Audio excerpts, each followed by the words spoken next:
থেকে ছুটে আসা দিন দরদি ঈমানদার পরহেজগার মুত্তাকি মুসলিম ভাইয়েরা, পর্দার অন্তরালে অবস্থানরত আমাদের সকলের শ্রদ্ধাভাজন পর্দানিশীন মা এবং বোনেরা, মহান আল্লাহ রাব্বুল আলামিনের দরবারে আলিশানে লাখ কোটি শুকরিয়া আদায় করছি যে মহান মনিব আমাদেরকে জুলাই আগস্টের বিপ্লব সাধনের মধ্য দিয়ে একটি নতুন বাংলাদেশ বিনির্মাণ করার পরে স্বাধীনভাবে কোরআন সুন্নাহ কথা বলার জন্য মন প্রাণ উজাড় করে আল্লাহর কালাম থেকে তাফসীর করার একটি সুন্দর পরিবেশ তৈরি করে দিয়েছেন। এখন স্টেজে ওঠার আগে আমাদের কানে কানে কেউ বলে না দিনকাল ভালো না, একটু বুঝে শুনে ওয়াজ করে। কথা ঠিক কিনা জোরে বলেন। এখন আমাদের স্টেজে ওঠার পরে কেউ স্লিপ দেয় না, হুজুর ওয়াজের লাইনটা একটু ঘুরায় দেয়। আল্লাহ তাআলা যে সুযোগ আমাদেরকে তৈরি করে দিয়েছেন, এই জন্য কি আপনারা রবের প্রতি খুশি না বেজার? কম না বেশি? হৃদয়ের সবটুকুন ভালোবাসা উজাড় করে শ্রদ্ধা জড়িত কণ্ঠে মহান আল্লাহ পাকের শেখানো ভাষায় শুকরিয়া আদায় করছি। জবান ছেড়ে দিয়ে সকলে একযোগে বলছি আলহামদুলিল্লাহ। রব্বানা লাকাল হামদ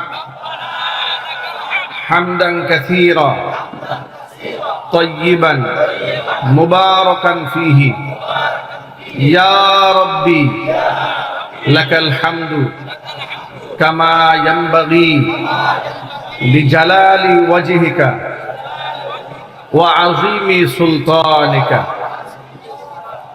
আল্লাহ তাআলা আজকের ওয়াজ মাহফিলকে কবুল করুন।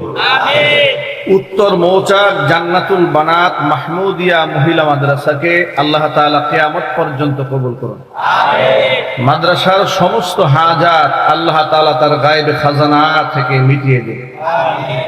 অক্লান্ত পরিশ্রম করে এই জান্নাতের বাগান যারা সাজিয়েছেন, দূরদারাজ থেকে শোনার জন্য যারা এসেছেন, আজকের মাহফিলের ওসিলা করে আল্লাহ তাআলা হেদায়েতে কামিলা নসিব করেন। অত্র এলাকার সমস্ত মুর্দেগানের কবরে আযাব আল্লাহ তাআলা কিয়ামত পর্যন্ত বন্ধ করে দিন। কাল হাসরের কঠিন ময়দানে আজকের এই আয়োজন আল্লাহ তাআলা আমাদের সকলের নাজাতের জরিয়া হিসেবে কবুল করেন। প্রিয় বন্ধুগণ, অপপ্রচার করে আল্লাহর দ্বীনকে পৃথিবী থেকে মিটানো সম্ভব নয়। বাংলাদেশের বর্তমান প্রেক্ষাপটে আমি আপনাদেরকে বুঝাতে চাই, 1971 সালে দেশ স্বাধীন হওয়ার পর থেকে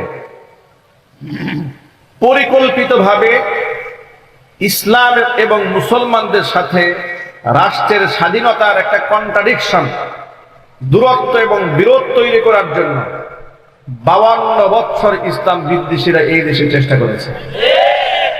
কত ঠিক নেবে? ঠিক।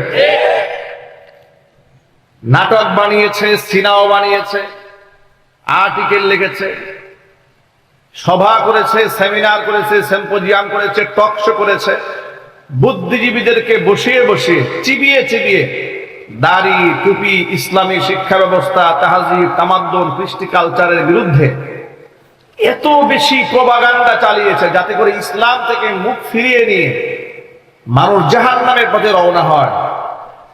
কিন্তু আলেম ওলামাদের প্রতি আল্লাহ পাক মানুষের অন্তর যে মহাব্বত ঢেলে দিয়েছেন, এত অপপ্রচার, এত মিডিয়া কভারেজ, 71 টিভি, 72 টিভি, 12 ভাতারি, কত টেলিভিশন, ঠিক না? ঠিক। এরপরে ডেইলি স্টার, প্রথম আলো নামক অন্ধকার আলো, অন্ধকার, এই সমস্ত পত্রিকাগুলো, প্রথম অন্ধকার নামক পত্রিকাগুলো সমাজে কত প্রপাগান্ডা করলো আলেমদের থেকে মানুষকে বিচ্ছিন্ন করার জন্য। কালের বিবর্তনে তারাই মানুষ থেকে বিচ্ছিন্ন হয়েছে, আলেমদের থেকে মানুষকে বিচ্ছিন্ন করা সম্ভব হয় না। কথা ঠিক কিনা জন্য বলে? কারণ তারা যে প্রপাগান্ডা চালাতো, তারা বুঝে নিত এদেশের মানুষ যে তারা যা বলে এদেশের আলেমরা সেই চরিত্রে চরিত্রবান নন। তারা বুঝাতে চেষ্টা করেছে ধার্মিক শ্রেণীর লোকেরা 1971 ধর্ষণ করেছে, শত শত মানুষ খুন করেছে। আমার প্রশ্ন হচ্ছে, হঠাৎ করে দেশ স্বাধীন হওয়ার পরে সেই ধর্ষক শ্রেণী এই জাতির সামনে আল্লাহর ওলিতে পরিণত হলেন, আর যারা সেদিন ধর্ষণের বিরুদ্ধে অবস্থান গ্রহণ করেছিলেন তথাকথিত সুশীলরা, তারা হঠাৎ করে জাতির মধ্যে নিকৃষ্ট ধর্ষকে পরিণত হলেন কেন? হঠাৎ করে পৃষ্ঠা উল্টে গেল কেন? এর মানে হচ্ছে গোটা জাতিকে সবসময় ভুল মেসেজ দিয়ে মানুষকে ইসলাম থেকে দূরে সরাবার চেষ্টা চালানো হয়েছে। জুলাই আগস্টের বিপ্লবে জাতি একটা জবাব দিয়েছে তাদের বিরুদ্ধে, চূড়ান্ত একটা জবাব এই জাতি দেবে বাম এবং রামদের বিরুদ্ধে। সেই চূড়ান্ত জবাব হবে এদেশে ইসলাম কায়েমের মধ্য দিয়ে। এই যে আমরা আপনাদের সামনে ওয়াজ করি, নসিহত করি, মসজিদ মাদ্রাসায় ইসলাহি প্রোগ্রাম করি, এগুলা করে আমরা দেশের মানুষকে কতটুকুন ভালো করতে পেরেছি? আমরা মূল জায়গায় হাত দিতে পারিনি, শাখা প্রশাখায় আমরা খেদমত করেছি। আমরা সুদের বিরুদ্ধে ওয়াজ করি, রাষ্ট্রীয় ব্যবস্থাপনায় সুদ রন্ধে রন্ধে ঢুকে বসে আছে। আমরা ঘুষের বিরুদ্ধে ওয়াজ করি, সরকারি অধিকাংশ চেয়ার ঘুষের টাকায় কেনা বেচা হয় প্রতিনিয়ত। এ কথা সত্য না অসত্য? আমরা চোরের বিরুদ্ধে ওয়াজ করি, বড় বড় শিক্ষিত লোকেরা বড় বড় চোর লক্ষ লক্ষ কোটি টাকা চুরি করে বিদেশ পাচার করে দিয়েছে। আমরা ধর্ষণের বিরুদ্ধে কথা বলি, মানববন্ধন করি, কিন্তু প্রকৃত ধর্ষকের শাস্তি না হওয়াতে ধর্ষকের সংখ্যা দিন দিন কমেছে না বেড়েছে? চোরের সংখ্যা কমেছে না বেড়েছে? ডাকাতের সংখ্যা কমেছে না বেড়েছে? প্রকাশ্য দিবালোকে পাথর দিয়ে মানুষ হত্যা করার দৃষ্টতা মানুষ পায় কি করে? কথা ঠিক কিনা জোরে বলে? প্রকাশ্য দিবালোকে ইট দিয়ে মাথা থেতলে দেওয়ার সাহস মানুষ পায় কি করে? পাম্পের মধ্যে সহকর্মীকে ঘুমন্ত অবস্থায় হাতুড়ি দিয়ে পিটিয়ে মানুষ হত্যা করার সাহস পায় কি করে? এর কারণ হচ্ছে এই, আমরা ভাষা ভাষায় ইসলামটাকে গ্রহণ করেছি, ইসলামের মৌলিকত্বকে আমরা ধারণ করতে পারি না। যদি ইসলামটাকে মৌলিকভাবে আমরা ধারণ করতে পারতাম, আমাদের পীর সাহেব বলেছেন যে এই দেশটা সোনার দেশ আমরা দাবি করি, কিন্তু সোনা ফলে না, কিন্তু সোনার চাইতেও দামি আল্লাহর ওলিরা এদেশের মাটিতে শুয়ে আছেন। আল্লাহর ওলিরা শুয়ে আছেন, কিন্তু তাদের আদর্শ আমরা গ্রহণ করতে পারিনি। চোরেরা রাজত্ব করে বেড়াচ্ছে। আগামীর বাংলাদেশ চোর এবং বাটপারদের রাজত্ব হবে না, ইনসাফ কায়েম করার জন্য ইসলামপন্থীদের রাজত্ব কায়েম হবে।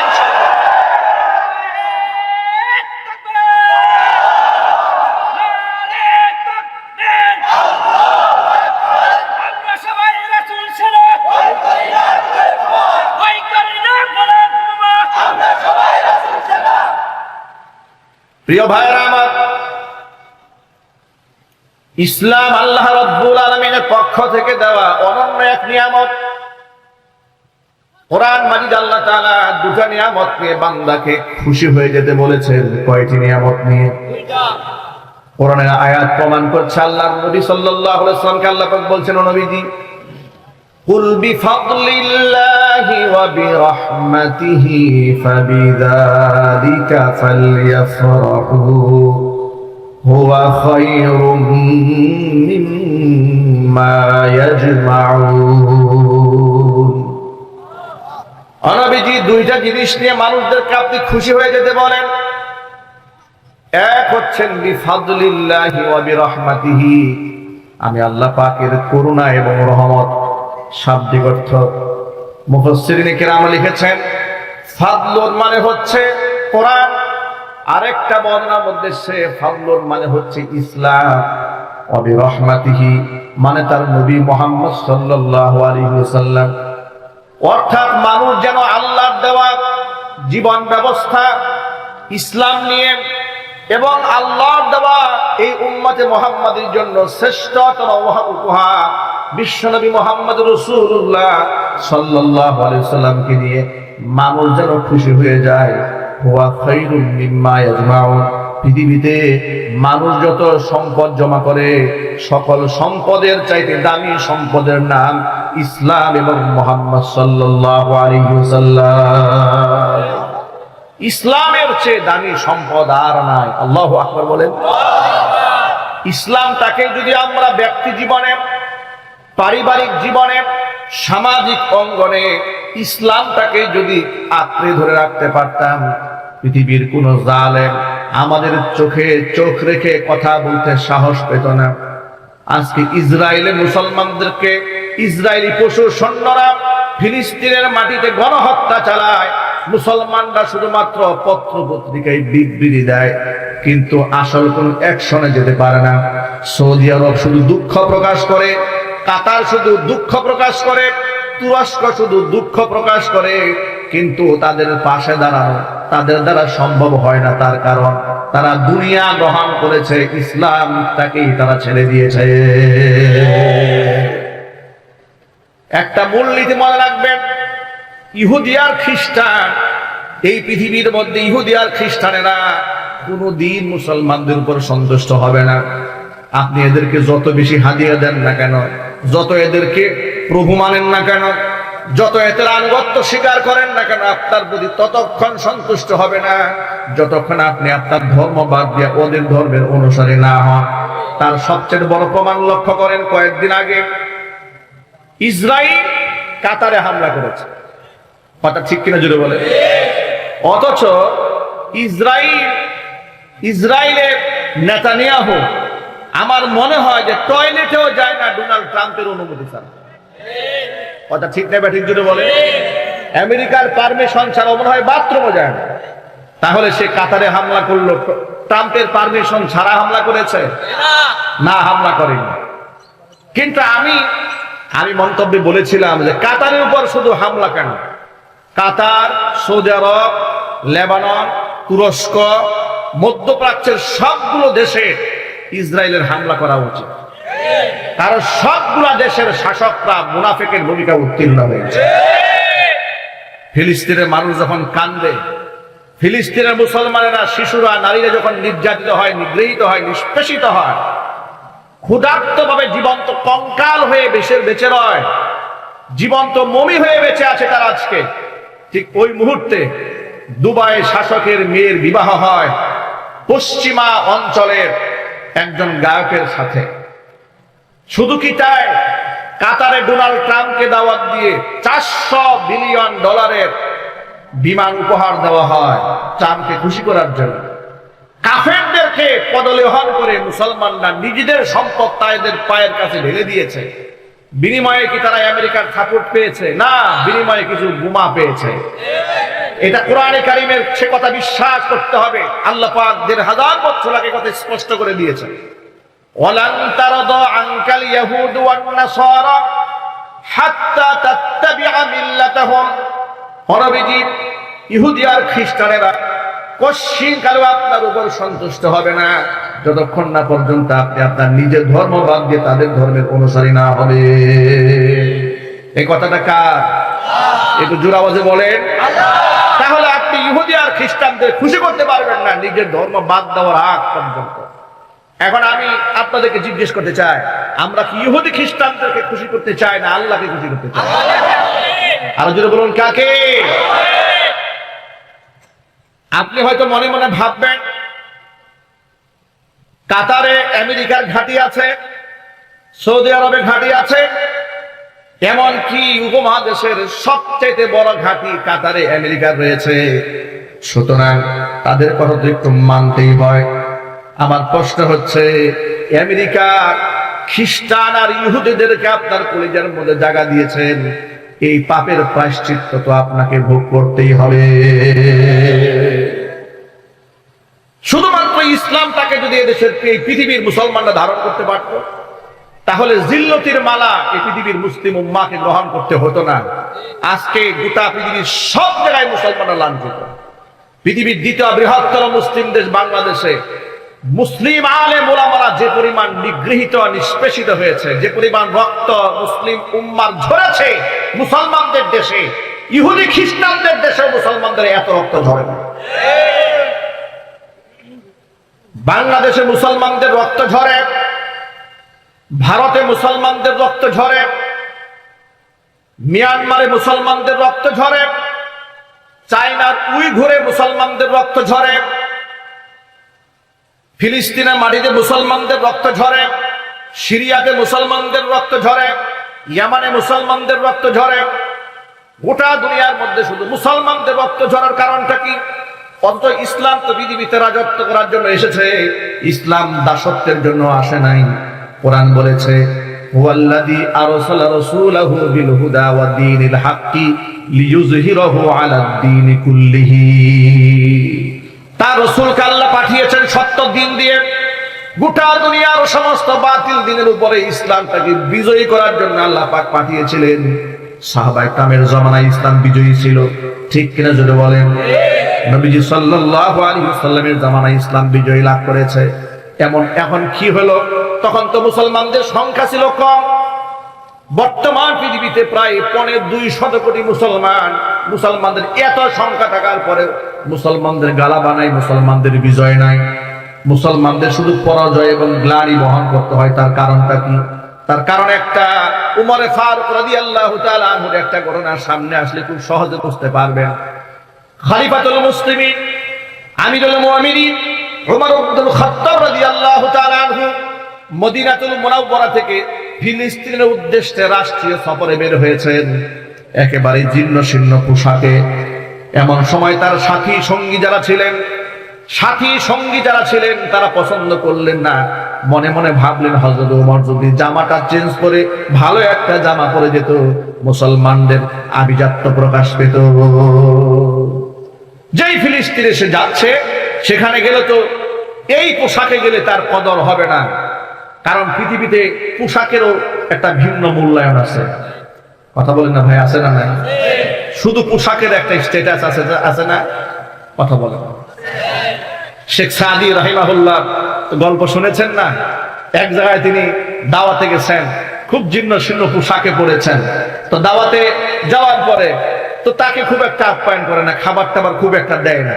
তিনি বুঝতে পেরেছেন যে আমার তো খুব কদর মদর হচ্ছে না, তারা আমাকে খুব মূল্যায়ন করছে না। এরপরে খুব ঝিকঝাক পোশাক পরে শান শৌকত নিয়ে ওই মজলিসে আবার এসেছেন। আসার পরে এখন তার সামনে বাহারি রকমের খাবার দিয়েছে। উনি আর খাবারগুলো খাচ্ছেন না, খাবারগুলো সব পকেটে ঢুকাচ্ছেন। পাশে যারা আছেন তারা বলছে, কি ব্যাপার, আপনি খাবার সব পকেটে নিচ্ছেন কেন? বলে, খাবার তো আমাকে দিচ্ছে না, খাবার দিচ্ছে তো আমার এই পোশাককে, এই জন্য আমি বলি পোশাক, এই খাবার তো তুই খা। সুতরাং পোশাকেরও একটা স্ট্যাটাস আছে। এখন হযরত ওমর এখন জীর্ণ শীর্ণ পোশাক পরে তিনি রওনা হয়েছেন। সিরাতে ইবনে হিশামের মধ্যে এভাবে এসেছে, তাফসীরে ইবনে কাসিরের মধ্যে বর্ণনা এভাবে এসেছে যে তিনি জীর্ণ শীর্ণ পোশাকে যখন রওনা হলেন, সাথী সঙ্গী যারা আছেন তারা মনে মনে ভাবলেন, এই পোশাকটা যদি একটু পরিবর্তন করা যেত। কিন্তু হযরত ওমরকে আল্লাহ এমন একটা রূপ দিয়েছিলেন, একটা ব্যক্তিত্ব দিয়েছিলেন যে তার সামনে স্বাভাবিক অবস্থায় কেউ কথা বলতে সেই সাহস কারো হতো না। সুবহানাল্লাহ বলেন। হাদিস শরীফে এসেছে, যে রাস্তায় ওমর হাঁটে সেই রাস্তায় শয়তানও হাঁটতে সাহস পায়। এই ব্যক্তিত্ব এমনিতে আসে নাই, ইসলামের জন্য হকের পথে এমন বলিষ্ঠ ভূমিকা রেখেছেন। তিনি বলেছেন, বর্ণিত আছে তার ব্যাপারে, তিনি বলেছেন যে হকের আওয়াজ তুলতে তুলতে পৃথিবীতে হক কথা বলতে বলতে আমার অবস্থা এমন হয়েছে, পৃথিবীতে আমার কোনো বন্ধুই ছিল না, সব মানুষ আমার সত্যতে পরিণত হয়েছে হকের আওয়াজ তুলতে তুলতে। ন্যায় পরায়ণতার উজ্জ্বল দৃষ্টান্ত আমিরুল মুমিনিন খলিফাতুল মুসলিমিন হযরত ওমর জীর্ণ শীর্ণ পোশাকে রওনা হচ্ছেন। সাথী সঙ্গী সাহাবী যারা ছিলেন মদিনাতে, তাদের পছন্দ হলো না, কিন্তু হযরত ওমরকে পোশাকটা চেঞ্জ করতে বলবেন এই সাহস কারো নাই। নিজেরা পরামর্শ করলেন যে প্রস্তাবটা কার মাধ্যমে দেওয়া যেতে পারে। তারা নিজেরাই সিদ্ধান্ত নিলেন, উমরের কাছে এই প্রস্তাব একমাত্র নবীজির মেয়ের জামাই আহলে বাইতের সদস্য হযরত আলী ছাড়া কেউ দিতে পারবে না। আর আলীর প্রস্তাব হযরত ওমর প্রত্যাখ্যান করতে পারবেন না, কারণ সে আহলে বাইতের সদস্য, হাসান হুসাইনের বাবা। সম্মান মর্যাদার দিকে অনেক ঊর্ধ্বে, একমাত্র তাকেই কাজে লাগানো যায়। সাহাবায়ে কেরামের সকলের সম্মিলিত প্রস্তাব। হযরত আলী কাররামাল্লাহু ওয়াজহা প্রস্তাব নিয়ে খলিফাতুল মুসলিমিনের সামনে গেলেন, বললেন, আমিরুল মুমিনিন, আপনার সাথী সঙ্গীরা চাচ্ছে জীর্ণ শীর্ণ পোশাকটা পরিবর্তন করে একটা গর্জিয়াস জামা পরে আপনি ফিলিস্তিন সফরে যান। এই কথা শোনার পরে হযরত ওমর যে জবাবটা দিয়েছিলেন, এটাই হচ্ছে আসল পয়েন্ট আমাদের বোঝার জন্য। ওমর রাদিয়াল্লাহু তাআলা আনহু জবাবে বলেছিলেন, কুন্না আযাল্লাল কওমি, এই পৃথিবীতে আমরা ছিলাম সবচাইতে নিকৃষ্ট জাতি। আরবের মরু প্রান্তরে আমাদের বসবাস ছিল। রোম পারস্যের শাসকেরা আমাদেরকে মানুষ বলে গণ্য করতো না, আমাদেরকে গ্রাম্য কেউ ভূত মনে করত, একেবারে আমাদেরকে অজপাড়া গায়ের নিকৃষ্ট মানুষ তারা মনে করত, গোলাম মনে করত।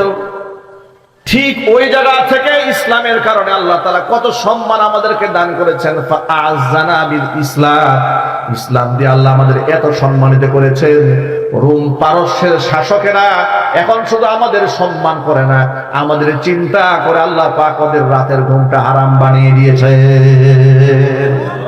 আল্লাহু আকবার বলেন।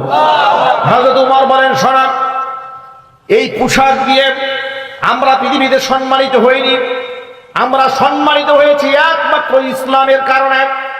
পৃথিবীতে যদি আমরা সব ছেড়েও দেই, শুধুমাত্র ইসলামটাকে আঁকড়ায় ধরে রাখতে পারি, আল্লাহর কসম করে বলি, পৃথিবীর কোন শক্তি আমাদের উপরে বিজয় লাভ করতে পারবে না। জোরে জোরে বলেন সুবহানাল্লাহ। ঠিক তাই হয়েছে। জীর্ণ শীর্ণ পোশাকে ফিলিস্তিনের মাটিতে আমিরুল মুমিনিন যখন হাজির হয়েছে, সবে মাত্র সাথে একজন মাত্র খাদেম সাথে নিয়ে গেছেন। আল্লাহু আকবার বলেন। কয়জন? জোরে বলেন। একজন। উটের রশিদে ধরে খাদেম টেনেছে। হযরত ওমর বসে আছে উটের উপরে সওয়ার হয়ে। আবার খাদেম যখন ক্লান্ত হয়েছে, খাদেমকে উটের উপরে সওয়ার করে দিয়েছে, হযরত ওমর রশি ধরে টেনেছে। এইভাবে বাই রোটেশন পালা বদল করে টানতে টানতে ফিলিস্তিনের মাটিতে যখন পৌঁছে গেছেন, পালা পড়ে গেছে, খাদেম উপরে বসে আছে, হযরত ওমর রশি ধরে টানতেছে। ফিলিস্তিনের বড় বড় দাম্ভিক অহংকারী সেখানকার খ্রিস্টান পাদ্রীর অপেক্ষায় ছিলেন। ওমর রাদিয়াল্লাহু তাআলা আনহু হযরত, যিনি আমিরুল মুমিনিন খলিফাতুল মুসলিমিন, তার সাথে তারা বৈঠক করবেন, আতাত করবেন, সন্ধি চুক্তি করবেন এক নজর দেখার জন্য। আশ্চর্যের ব্যাপার, উটের উপর সওয়ার হয়ে যারা আছেন, যিনি আছেন, তার সাথে সাহাবীদের কুশলাদি বিনিময় তেমন হচ্ছে না।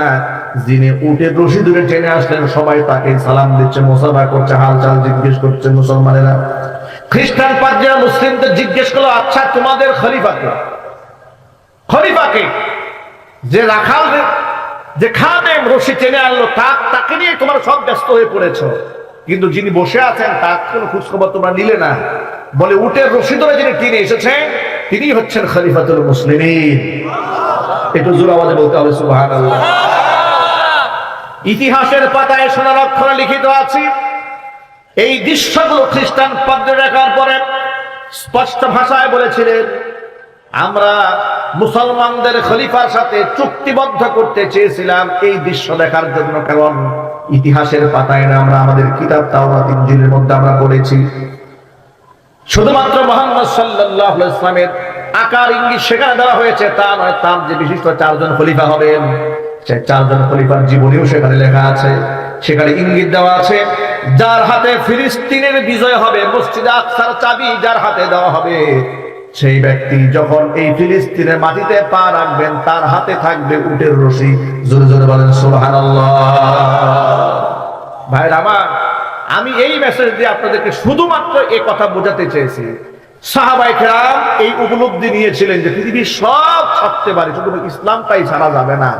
আর আমরা যা করেছি, যে আমাদেরকে ইউরোপ কি বলবে, আমেরিকা কি বলবে, আমি যদি এখন একটু কুট চাই না করি, আমি যদি দাড়িটা না কামাই, আমি যদি মহিলার হাতে একটু হাত না মিলাই, আমেরিকা নারাজ হয়ে যাবে। কথা বলেন না, ঠিক কিনা জোরে বলেন। আমাদের দেশের কিছু রাজনীতিবিদরা মুসলমান হওয়ার পরেও কথা বলে ভারতের কাফেরদের দাদা বাবুদের সুরে। কথা ঠিক কিনা জোরে বলেন। এই যে কথায় কথা আলেমদেরকে মৌলবাদ বলে গালি দেয়, আছে না ভাই? একটু জোরে বলতে হবে, আছে না ভাই? তারা কেন বলে জানেন? খুশি করতে চায় কাদেরকে? তারা মনে মনে ভাবে, যদি ভারতে নরেন্দ্র মোদী আমাদের সাপোর্টে না আসে, তো আমরা ক্ষমতার স্বাদ নিতে পারবো না। ক্ষমতার চেয়ারে যেতে হলে একটু দাদা বাবুদের খুশি করতে হবে, পশ্চিমাদেরকে একটু খুশি করতে হবে। আমি ওই সমস্ত ভাইদেরকে বলি, প্রিয় ভাইরা, এই কথা বাদ দেন না, একটু আফগানিস্তানের মাটির দিকে তাকান।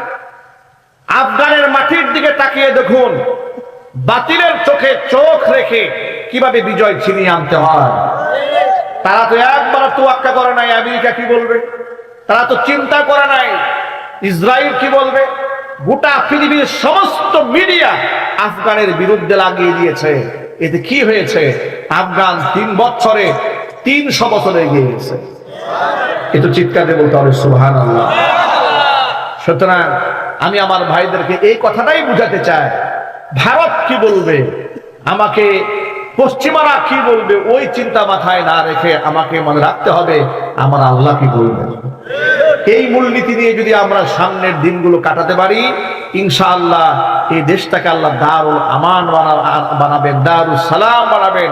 এটি শান্তির দেশ, শান্তির সুবাতাস আল্লাহ পাক এই মাটিতে বয়ে দিতে পারেন, সেই ক্ষমতা আল্লাহর আছে না নাই?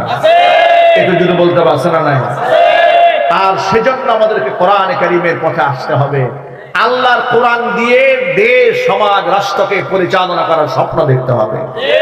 কিছু এক ভাই দেখলাম কয়েকদিন আগে বলছেন নিজের দলের কর্মীদেরকে, দেখুন মোল্লাদের কথায় কান দিবেন না, কারণ মোল্লারা কোরআন দিয়ে দেশ চালাতে চায়। তো এই দেশে খ্রিস্টানরা বসবাস করে, হিন্দুরা বসবাস করে, কোরআন যদি সংবিধান হয়ে যায় তো কোরআনের আইন অনুযায়ী নামাজ পড়তে হবে 5 ওয়াক্ত। তো হিন্দুরা তখন করবে এটা কি? দেখছেন কি বুঝা বুঝছে আল্লাহ কোরআন শরীফে, কত বুঝা বুঝেছে। বলছে মোল্লাদের কথায় কান দিয়ে না, বিপদ হয়ে যাবে, হিন্দুরা বিপদে পড়বে, খ্রিস্টানরা বিপদে পড়বে। কারণ কোরআন তো বলছে বেপর্দা মহিলা রাস্তায় বের হতে পারবে না। এই যে হিন্দুরা যে আছে ওরা চেষ্টা করবে কি?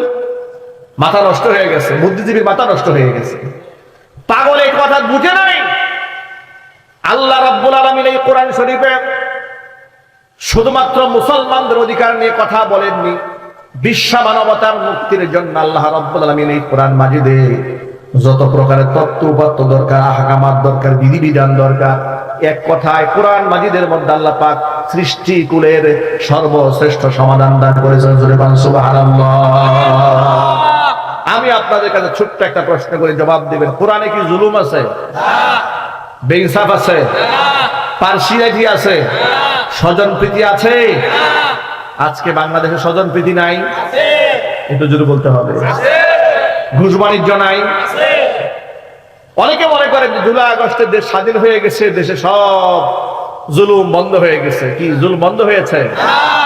চাঁদাবাজ বিদায় হয়েছে? সন্ত্রাস বিদায় হয়েছে? টেন্ডারবাজি আছে না নাই? দেশ থেকে টাকা পাচার বন্ধ হয়েছে? বন্ধ হয় না। দুর্নীতি বন্ধ হয়েছে? বন্ধ হয় না। কারণ হচ্ছে যে সরিষা দিয়ে আপনি ভূত তাড়াবেন, সরিষার মধ্যে ভূত ঢুকছে।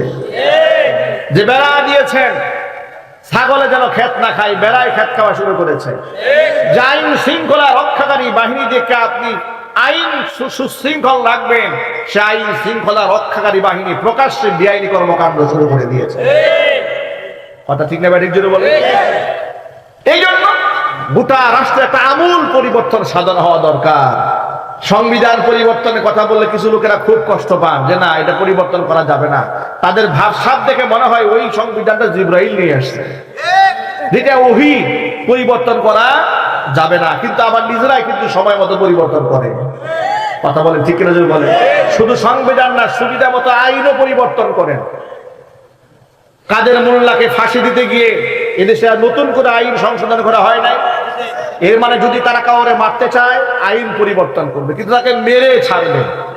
যদি ক্ষমতাকে মস্তককে কুক্ষিগত রাখতে মনে চায়, প্রয়োজনে সংবিধানকে পরিবর্তন করে সারা জীবন ক্ষমতার মস্তক ধরে রাখার চেষ্টা করবে। নিজেদের স্বার্থে সংবিধান পরিবর্তন করলে গুনাহ হয় না, কিন্তু আল্লাহর কোরআন দিয়ে সংবিধান বানাতে কথা বললেই গুনাহ হয়ে যায়। এর দ্বারা খুব স্পষ্ট প্রমাণ হয় ওদের অ্যালার্জি সংবিধানে নয়, ওদের অ্যালার্জি আল্লাহর কোরআনে। ঠিক কিনা জোরে বলেন? ওরা আমাদেরকে প্রায় সময় বলে যে কোরআনের রাজ কায়েম হয়ে গেলে তো বিশাল বিপদ আছে। কি বিপদ? যে আল্লাহ বলেছে হত্যার বদলে হত্যা, আল্লাহ বলেছে চুরি করলে হাত কেটে দেওয়া হবে, কত মানুষের হাত কাটা যাবে না, জেনা ব্যভিচার করলে মাটি পর্যন্ত, বুক পর্যন্ত দাবিয়ে দিয়ে বুক পর্যন্ত মাটির নিচে গেড়ে পাথর মেরে হত্যা করা হবে, কি নৃশংস কাজগুলো হবে, এত মানবতা বিরোধী কাজ হবে। এই জন্য কোরআনের আইন বাস্তবায়ন করা যাবে না।